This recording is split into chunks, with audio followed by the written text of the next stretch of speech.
thank you, Mr. City Administrator Torny Wardy Quintos. Palakpakan natin ang buong City Administrator's Office. Sa lahat sa inyo, good morning. Good morning. Hi. Hello. Oh, isang linggo na naman tayo maglilingkod, ano? I would like to take this opportunity to thank the government of Singapore, especially the academic institution, openly accommodated our requests, and our requests were granted to learn things. And for the past 3 days, I'm very happy to report to you, to the people of Manila, like what we have done with the in-city vertical housing program sa lungsod. Nakita nga ni Mark Delpin. Tingnan mo yung disenyo ng pabahay nila. Sa disenyo ng pabahay natin. In fact, some of it, mas maganda pa yung atin. Pero kopya lang yon. Nangopya lang ako. And we're going to continue that goal to provide decent housing, masisilungan, dissenting, tahanan, at pagbibigay ng dignidad sa pamilyang walang pag-aaring bahay. And some of you benefited from it also. Sabi nga natin, kung mabuti tayo sa kapitbahay natin, kailangan mabuti rin tayo sa loob ng bahay natin. I'm happy, I would like to congratulate some of you who benefited from the program. But with that study, I have learned that I think we are in the right track on creating more open green space. They are building so much open green space for the next generation. So we are on the right track on putting more open green space in our city. I've learned why most, if not all, Singaporeans, especially the young ones, are able to find jobs after graduating in a polytechnic university like Republic Polytechnic. The educational program of the state of Singapore ay binabagayan yung demand ng kanyang komunidad. So those are the things that we have learned, and I'm really amazed that they are ahead of its time. I think they are now preparing a 2050 program for food security, like lesson learned during the pandemic. And now they are adapting to this level. They are now into robotic food farming and food production, and utilizing AI as a source for being or creating efficient food production facility. These are the things that modern countries or fully developed countries are doing right now. But the good news is that it is not rocket science. Hindi ho yan going to Mars. It's highly duplicable, can be replicated, and can be done also somewhere in the world. Maybe in Manila.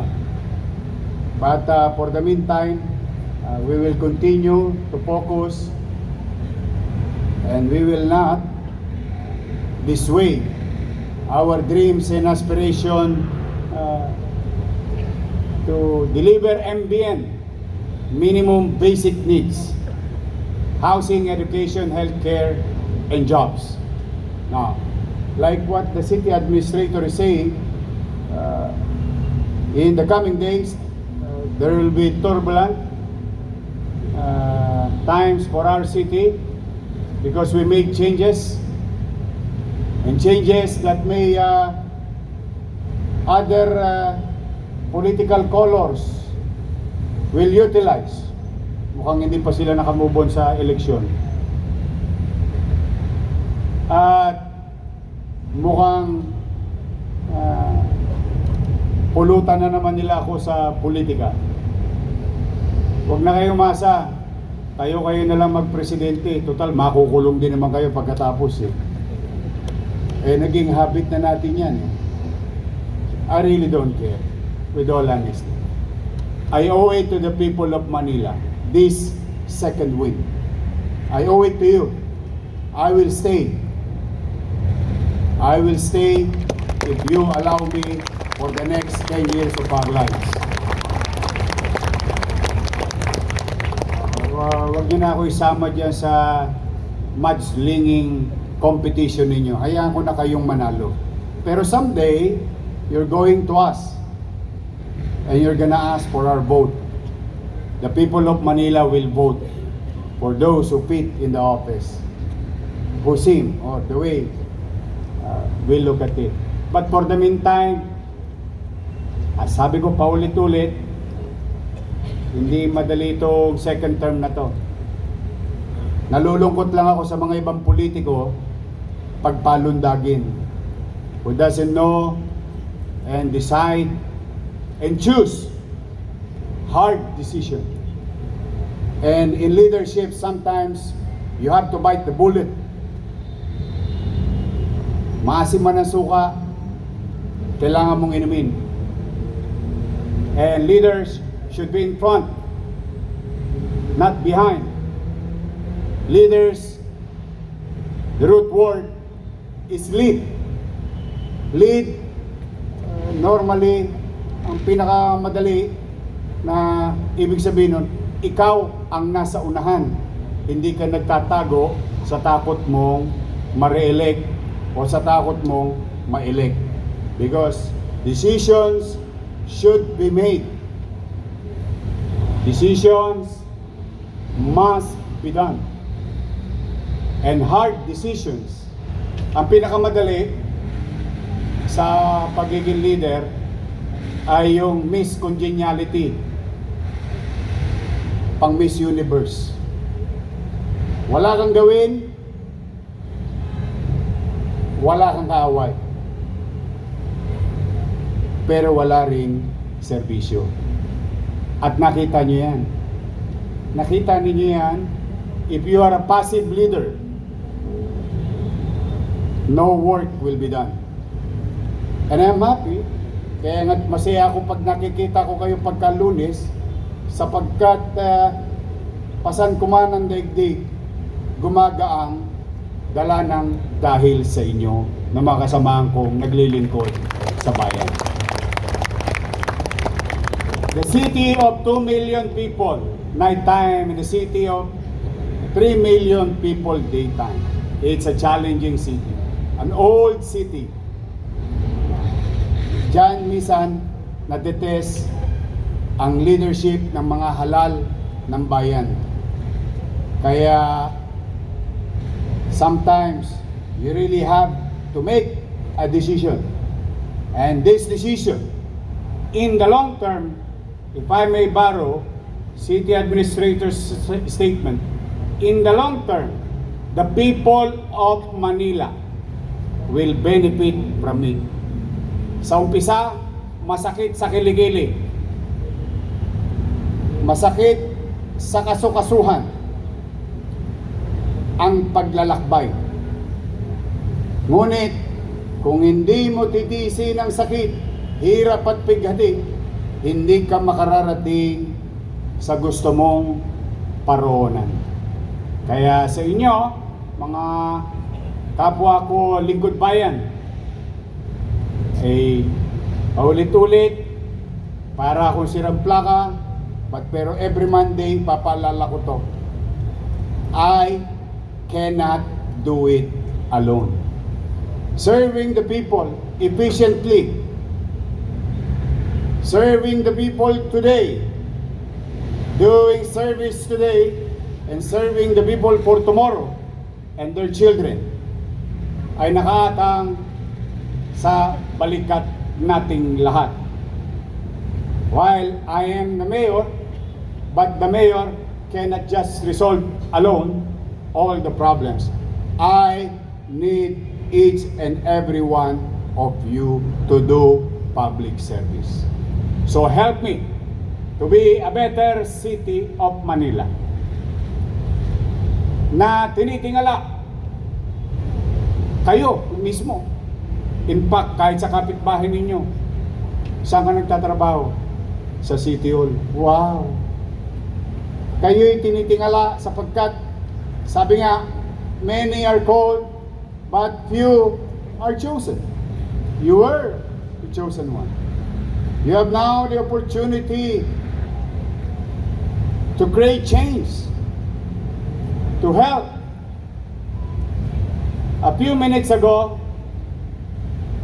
when you passed by here, I saw another 2 children. Dalawang bata na naman. Paul. Dalawang bata na naman. I don't know why they are coming to the city of Manila. There is 1,600 LGU.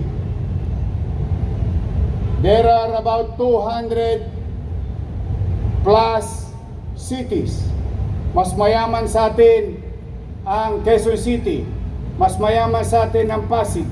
Mas mayaman sa atin ang Makati. Mas marami silang pera. Pero bakit ang mga pasyente sa atin tumatakbo? Mapapaisip kayo. Mapapaisip kayo. Wala na tayong pera, takbuhan pa tayo ng pasyente. Why?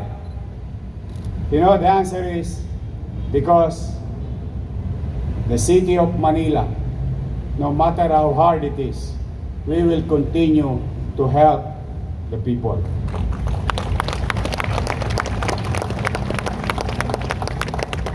As we speak, there are kids now in the operating room. Hopefully that God will bless them at mabuhay sila sa kanilang transport. You did that. Ako lang ang tulay. Salamat sa taxpayers of the city of Manila. This is where their money is going. To provide better health care. To provide financial assistance to those lives are being threatened by dreadful disease and life-threatening situation. Di baling mawala ang pera. Di baling gumastos ako ng milyon-milyon. Sa'yo.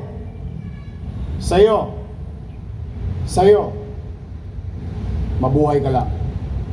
Ang pera ay mawawala. Ngunit darating muli. Pag ang buhay nawala, hindi ko kayang ibalik yun.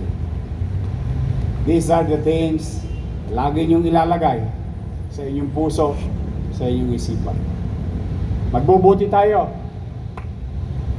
Pahabain natin ang kamay natin. Aakapin natin ang kaya nating akapin. Iraraos natin ang dapat nating iraos. Of all these things, all the problems, ay pinakikiusap ko naman sa inyo. Kaya itutugunan ko, kakarapin ko. I will bear responsibility. Nobody is to blame. Especially yung mga mahihinang loob na madaling lumundag. I bear full responsibility of actions going to be taken by the city to resolve problem, real problem with real solution. And real solution, sometimes, bitter. Okay lang ang bitter kapag kinakain mo ay ampalaya. Maganda yan sa diabetes. Sa buhay, hindi yan maganda. Kaya sa inyo, ang pinakikiusap ko muli, tulungan ninyo ako. Tulungan ninyo akong maglingkod ng maayos sa ating mamamayan. Wala ako ibang hinihiling sa inyo. Let me handle all those problems. Pero sa inyo, sa bawat isa sa inyo, paulit-ulit, I cannot do this alone. It would be better if you are with me all the way, doing service to our people. So, pumanatag kayo. Makakaraos-raos din tayo. Nakaraos nga tayo. Alam nyo, bilang panghuli, may ipagtatapat ako sa inyo. Ipinagpasinungaling ko ito eh. Kaya pagka minsan nakukonsensya ako pagka binabasa ko yung isang talata dito eh. Tingnan po ninyo. Meron po dyan. Ang taong matalino ay maingat sa bawat sabihin at marunong maglihim ng dapat ipaglihim. Sabi doon sa Kartilya.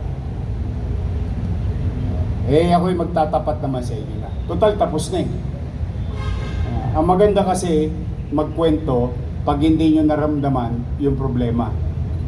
Tapos na-resolve ng parang wala lang. Bilang panghuli, I have to be honest. I don't want you to be in the dark. I lied last year. I lied and I call it white lies. Because these are the truth or true situation that you don't want to tell because it's gonna create more chaotic atmosphere. Last year, we are in the brink of bankruptcy. Tanungin ninyo yung mga empleyado naman sa accounting dito, no? Accounting. Taas nga kamay yung mga taga-accounting. Tanungin niyo mga empleyado, dumadaan ng papel sa kanila. Treasurer. Ayan, tanungin niyo sila.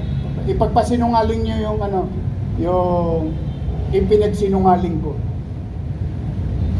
We are in the brink of bankruptcy. With all honesty. I kept my mouth shut. Focus. I just reminded who did what, but I focus on resolving the problem. That's the truth of the matter. We did not achieve bankruptcy. Just imagine kung na-bankrupt tayo noong 2025 because of being passive leader.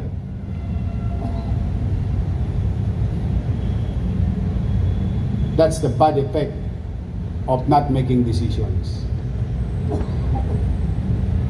But, hindi nyo napansin, madalas kong sabihin noon, salamat sa Diyos, may awa ang Diyos, makakaraos tayo. O, di ba nakaraos tayo? Siksik-liglig nga tayo ng Pasko.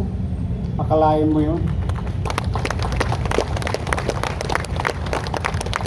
Because hard decisions were made. Hard decisions were made.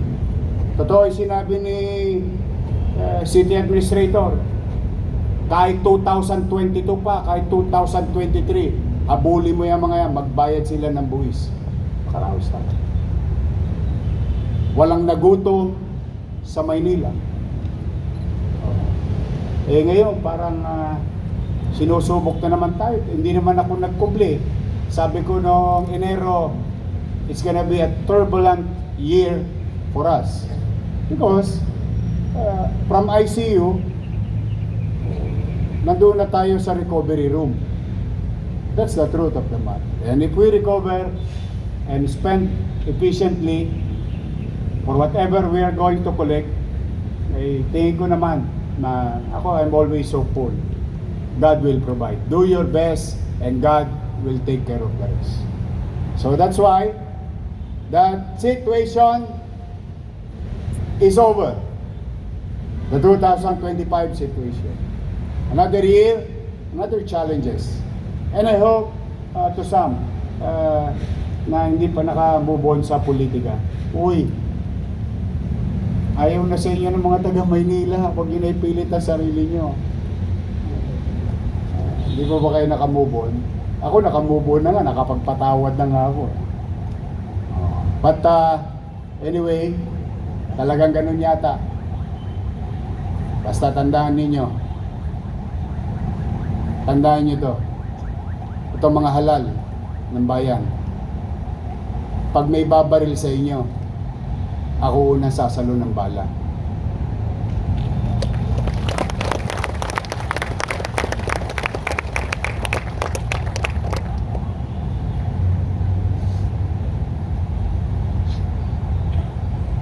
And that defines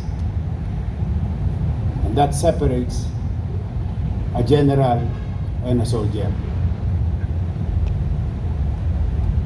To each and every one of you, I am grateful. To DPS, maglinis kayo ng basura ng Maynila. You have to make it clean. Because sanitation is costly. Ang pagkakasakit, mas mahal. At we will continue to better our healthcare facility. So muli, sa inyong lahat na nandito, isang linggo na puno ng pag-asa. Isang linggo ng pagkakataong makapaglingkod sa kapwa. Ang sarap ng trabaho natin. Nakapagpababago ka na ng buhay ng tao, nakatutulong ka na sa kapwa, umulat, pumagyo, magkaroon ng dilubyo, aking siya 30, may sweldo ka. Hindi ba masarap na trabaho yun? Kaya sa inyo, huwag niyong sayangin yung pagkakataon na kayo'y maging lingkod bayan. Hindi po halal lang ng bayan ang naglilingkod sa bayan. Kayo, bawat bahagi, bawat isa sa inyo, in their own respective field of undertaking, may halaga kayo, may importansya kayo sa opisinang kinabibilangan ninyo. Always bear that in your heart and in your mind. You tell it to yourself, sabay-sabay, I have value to the city government of Manila. To the city of government of And I will do my best and I will do my to be of service of our people, to our people. Amen. Magandang umaga. Mag-iingat kayo at pagpalain nawa kayo ng buong may kapal. Maraming salamat. Manila! God first. Thank you.